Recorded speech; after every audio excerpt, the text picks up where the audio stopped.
Yo, what is going on, guys? So, I've been getting a lot of comments, like, just on my videos, and when I was streaming, I got a ton of messages, so much of the chat. I've been kept asking the same questions, like, what are your thoughts on Seatin leaving Omni?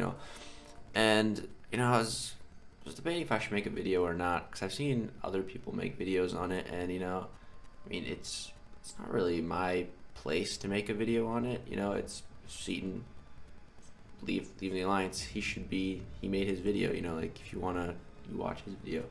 But a lot of people seem to want to know my thoughts and feelings on it, so I was like, you know what, all right, I guess I can make a video talking about it, and also some things that I want to see changed, because Seaton's video, it felt more like an quitting the game video than a leaving my alliance video. It really felt like a quitting the game video. That's the vibe I got watching it, and a lot of other people too, because I've seen people saying, like Seaton's quitting, and like, he's not quitting, he's just leaving the alliance, going a bit slower. But that's not really what it sounded like. And it's, I kind of understand the position better than pretty much anyone, because because me and Seaton are quite similar in this fact that we're both in the exact same alliance, in the exact same battle group. We both have the same job. We both make YouTube videos for a living on this game. So, like, we're in a pretty similar position. So if anyone would really get where he's coming from, it should be me. And I do get where he's coming from, but I felt like I've already kind of been in the place that he's in. And what I mean by that is taking a break from the game. So to really show you guys what I mean, a couple years ago, so this was back in 2018, so here's a video. And so I uploaded this July 2nd, 2018, if you can see it there, right here. And the next video I uploaded was here, August 15th. So I took about a month and a half of a break from the game, and it was more than that. In total it was probably about like 2 months. I was really slowly barely uploading before in July, and towards the end of June I wasn't uploading too much. And because I was at a point in the game back then where the best champions was the Holy Trinity at the time. Blade, Stark Spidey, Ghost Rider. That was the holy grail of MCOC at the time. Tier 5 basics just became a thing that you could really get. So we were getting our first ever rank 5s. Blade was my first, and Stark Spidey was my second. And like, I had it all, man. Those were the two most desired champions, the two best. And that team, you brought that team to war. You could take pretty much anything, not anything, but you take a lot with them. And that was like that's what you strived for back in the day. And at the time, having that, I felt like I was at the top of the game. I felt like I had nowhere to go. I felt like there was nothing for me to do. I was done all the content. There was no other champions that I really cared about that I wanted. This was right before Domino and Corvus came out, before Captain America Infinity War came out, and I just felt like there wasn't really anything for me to do.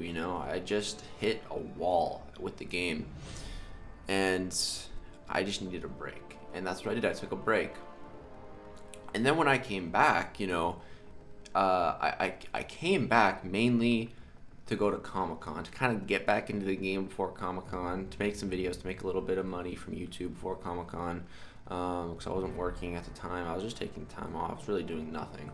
And I scheduled some classes to go back to school. I really thought I was done with the whole YouTube thing. But then, I came back before Comic-Con, and I really enjoyed it. Like, I was really enjoying myself. There's all these new characters, like Ghost, Domino, Corvus. I had like so much to go after, so much that I missed learning about all the new characters, and it was just like, it was amazing. It felt like I just started playing the game again, or it felt like when I first started playing the game, and I loved it, and I fell back in love. I didn't win at Comic-Con, and that was disheartening, but it made me, it really taught me a good lesson. I'm really glad that I didn't win that year, and it made me want to get better again, get back to a really high level of the game, and it really gave me drive to play and do YouTube. And 2019 was one of the best years on YouTube. It is the best year I've had on YouTube, and it was a great year, man. 2019 was awesome, and I've been back ever since, and it's been a good time. And so why I'm telling you all this is because that's where I feel like Seatin is at right now.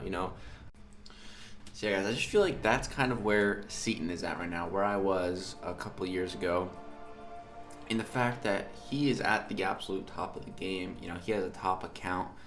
He's got all the prestige he could ever want. He's got all the champions he could ever want. He pretty much has like every champion as a 5-star, and he has a lot of really good 6-stars as well.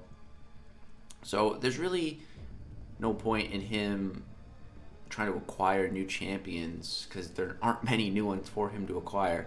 And every new character that comes out, he usually spends a good amount of money and usually ends up getting them as well. So there's not a lot of fun left in it for him. And especially pair that with the new champions that we've been getting this year in 2020.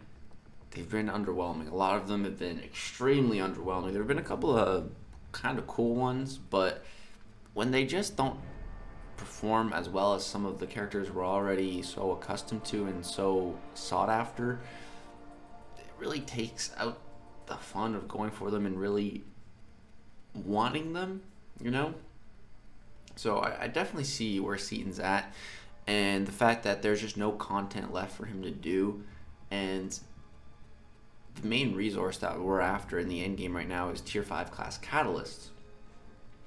But the only place to get this is endgame content like Act 6, Abyss, which we're done.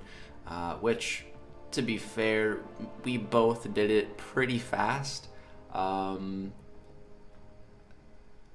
Kabam's defense, the Abyss was meant to take a lot longer, and most people aren't done the Abyss. But yeah, we kind of blitzed through it. But the only other place to really get tier 5 class catalyst is there's a little bit in AQ and Alliance War at the very, very top. And if you're not at the very top, it's like peanuts worth. Like for us in AQ, like top 20, it's like 2% of a random class. That's nothing. That's not going to help anyone.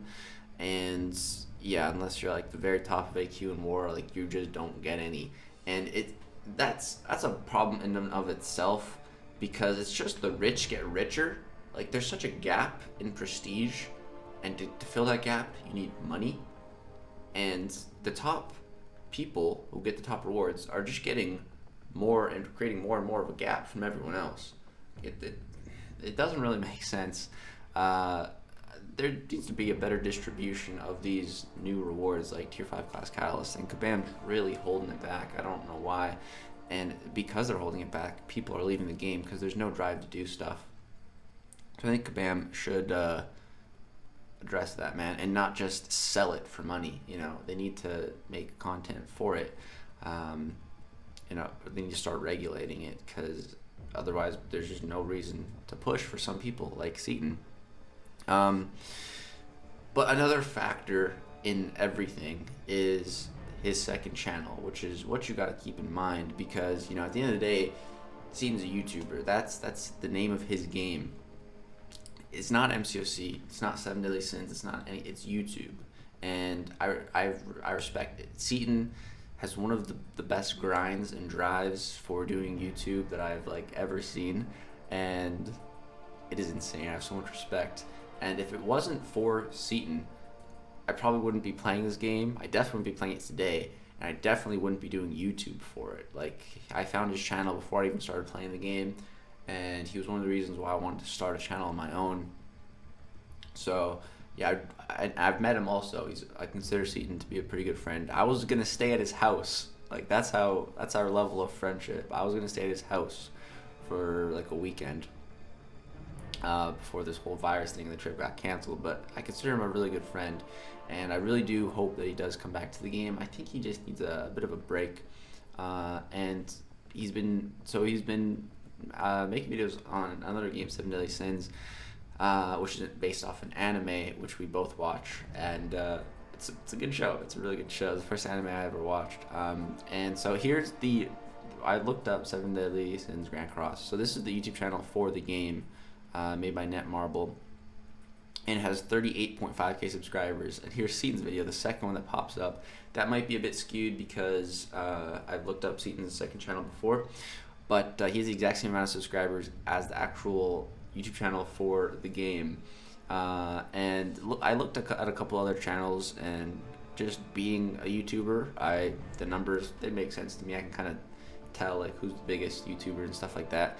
And the really only other big YouTuber that I see is this guy. Looking at his views and Seatin's views, they're like the top two, it seems. Seatin might even be number one. He doesn't have as many subs on a second channel as this guy, but they're pulling some pretty big views, both of them.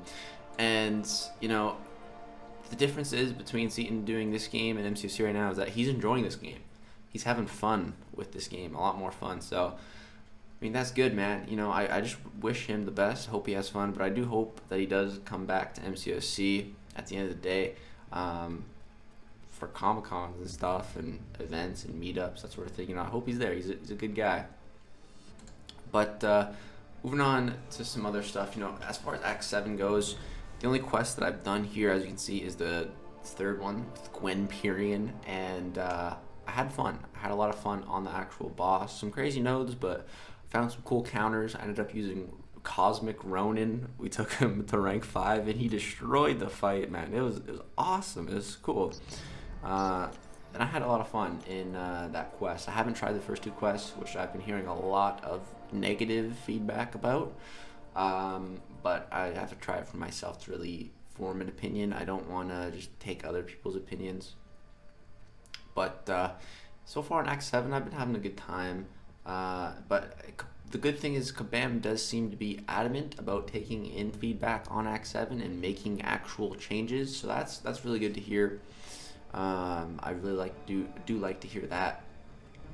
And as far as changes in the game that I would like to see, because I've been seeing a lot of people saying like what they want to see changed. And as far as Alliance Quest and Alliance War goes, Brian made a great video and he had a great idea, and I'd really love to see this. It's basically where in Alliance Quest and Alliance War, there's 8 people per battle group. You don't need 10.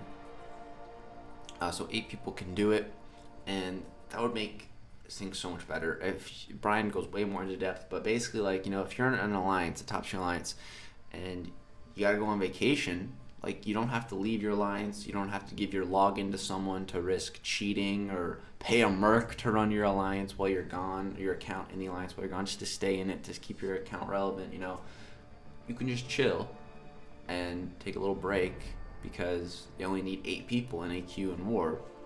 That'd be great, man. That'd be a great change. You wouldn't have to take over so many bathroom breaks at work to do AQ. Definitely been there. When I used to work at a grocery store, man, I'd take some bathroom breaks to do AQ. I'm sure a lot of you guys do it too. Don't be judging me. I know you guys do it too. But a change that I personally would like to see, I think that one of the biggest problems in this game is champions and how we acquire them. Because looking at this game from an outside perspective, which is what I try to do sometimes, like take myself out of a situation and just look at it from a different perspective, and it's honestly ridiculous how much money I have spent on this game, how much money some people spend on this game, but what's really ridiculous is how much money the whales spend on this game. And I'm not judging. If you can spend that money and if you make a crap ton of money and you want to spend it on a game, dude, all the power to you. It's fine. You do whatever you want.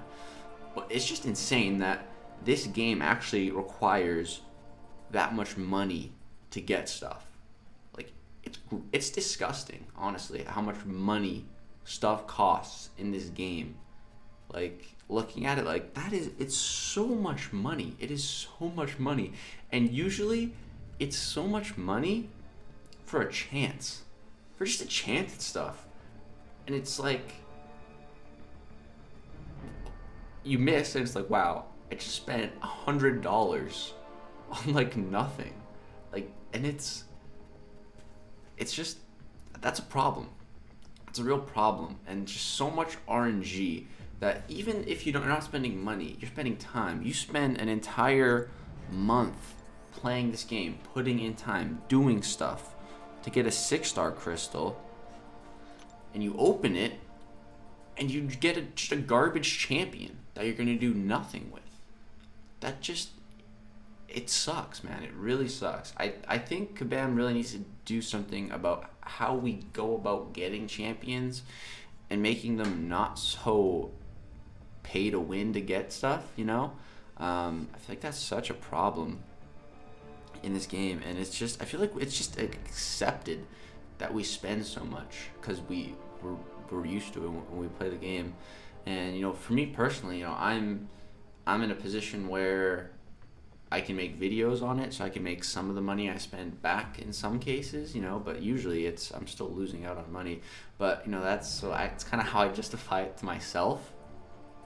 But so I kind of have an idea. So I feel like Kabam took a major step in the right direction with the Nexus crystals.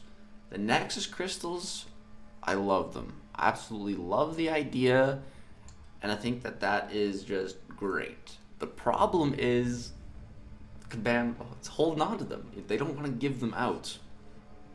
And if they do give them out, you know, usually you gotta pay. You gotta pay, or it's for super endgame content like Act 6, 100%, where you get the Nexus 6-star. So what I think Kabam should do is honestly just change the crystals to Nexus. Change the base crystals to Nexus. I'd love that. I feel like that'd be such a good PR move for them to do, and I feel like that would just make everyone so much happier. But are they going to do that? Probably not. So what I would like to see is something in game where you can get like Nexus pieces or like Nexus something, you know. Basically, you can get an item, a Nexus item, where when you're opening a crystal, you can attach the Nexus item to it, and it turns it into a Nexus crystal. And there can be like different rarities of it. So, you know, there can be like a base form one where you get it and boom, you can choose a crystal to apply it to, and you turn it into a Nexus crystal where you get 3 champions to pop up, right? You know, like that.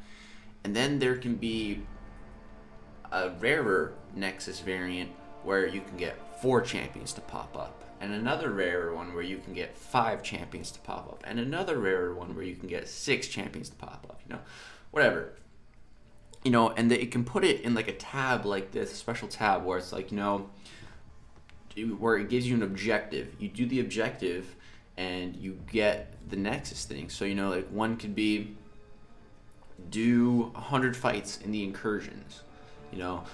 One could be do 100 fights in Alliance Quest without going below 50% health or something, you know. Just give us like objectives to do in the game to work towards these, and it can just make our crystals less super RNG based, because there's such a disparity in good champions to bad champions in this game, and you really, with how specific the content has been getting, there's really only a few champs that can do certain nodes, and so you're really after those champions.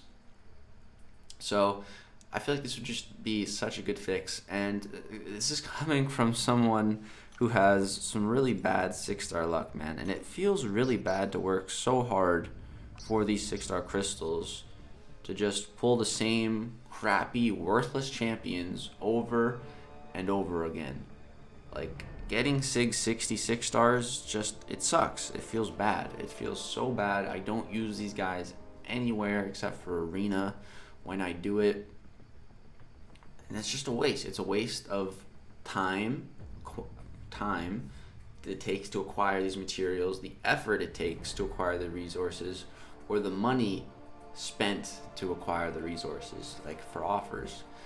So just controlling some of the RNG aspect a little bit would be better. Like I said, I really like the Nexus crystals, but they need to do more with it. You know, they need to apply it more. Like I said, I love if they just made the base crystals into Nexus, but don't think they're gonna do that. But give me a way to get the Nexus crystals. You know, give me a way to apply it to my regular crystals. You know, that's what I want to see.